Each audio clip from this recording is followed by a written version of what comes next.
दिनांक 28 अगस्त को महागामा थाना के कस्बा स्थित उन्मुल मोमानिया जामिया ऐसा बनात मदरसा में एक नाबालिग बच्ची का संदिग्ध परिस्थितियों में मौत का मामला सामने आया था, जिसमें मृतका के पिता के लिखित आवेदन के आधार पर महागामा थाना कांड संख्या 177-25 सुसंगत धाराओं में दर्ज किया गया था। मामले की गंभीरता और संवेदनशीलता को देखते हुए पुलिस अधीक्षक महोदय गुड्डा के द्वारा मेरे नेतृत्व में एक एसआईटी टीम का गठन किया गया था और गठित एसआईटी टीम के द्वारा अनुसंधान के दौरान जितने वैज्ञानिक, तकनीकी और मानवीय सूचना से संबंधित तथ्य आए, उसका गहराई और विस्तृत से विश्लेषण किया गया है।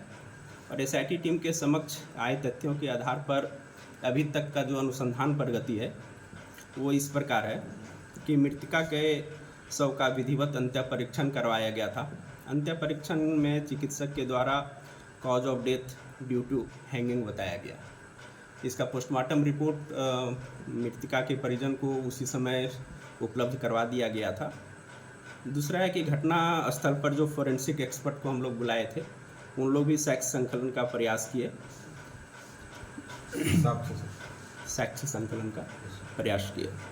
मदरसा प्रबंधन द्वारा उर्दू में लिखा गया एक सुसाइड नोट प्रस्तुत किया गया था, जो बताया गया था कि मृतका के सलवार से बरामद किया गया है, उसके पैकेट में था।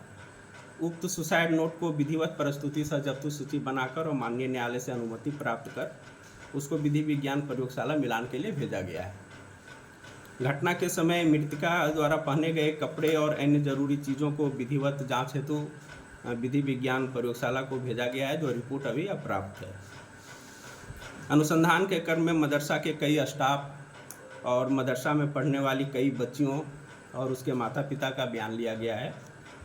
तकनीकी अनुसंधान में आए कई संदिग्ध नंबरों और उससे संबंधित व्यक्तियों का सत्यापन कर पूछताछ भी किया गया।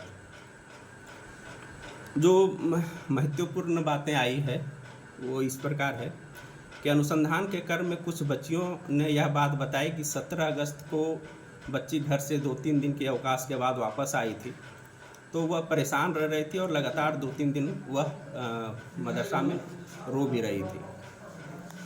साथ ही कुछ अपने दोस्तों के पास ऐसो आत्महत्या करने की भी बात बोल रही थी। उसके दोस्तों से पूछताछ करने पर ज्ञात हुआ कि मृतका की माँ मृतका को प्रत्येक बात पर रोक टोक करती थी, जिसको लेकर मृतका काफ़ी परेशान रह रही थी।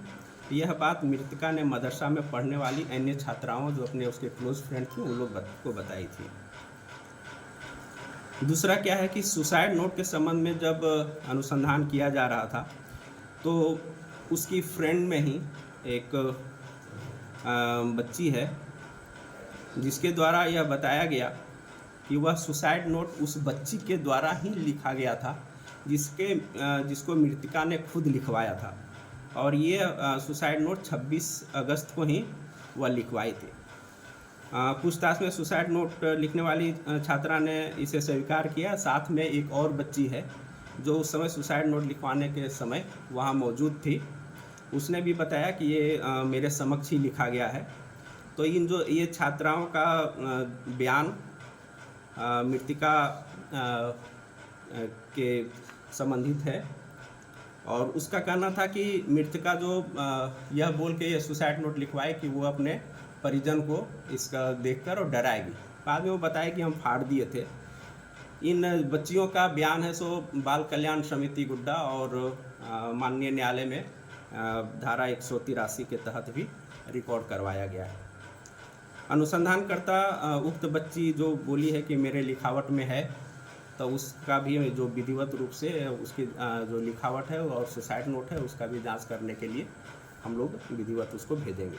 एसआईटी टीम इस मामले में अन्य बिंदुओं पर लगातार जांच कर रही है और जितने तथ्य सामने आ रहे हैं उसमें अनुसंधान कर रही है और जितने भी तथ्य इससे संबंधित आएंगे भविष्य में भी उसमें हम लोग इसको गहराई से और विस्तृत रूप से अनुसंधान करेंगे और अन्य तथ्य सामने आते हैं तो हम लोग अग्रतर विधि सम्मत कार्रवाई करेंगे। इसमें सर एक लड़के की गिरफ्तार होने की भी सूचना नहीं, लड़के के गिरफ्तारी की सूचना नहीं थी। हम लोग पूछताछ के लिए पुणे से हम लोग लाए थे और उसके खिलाफ फिर साक्ष्य नहीं मिला तो हम लोग उसको विधिवत परिजन को सुपुर्द कर दिया।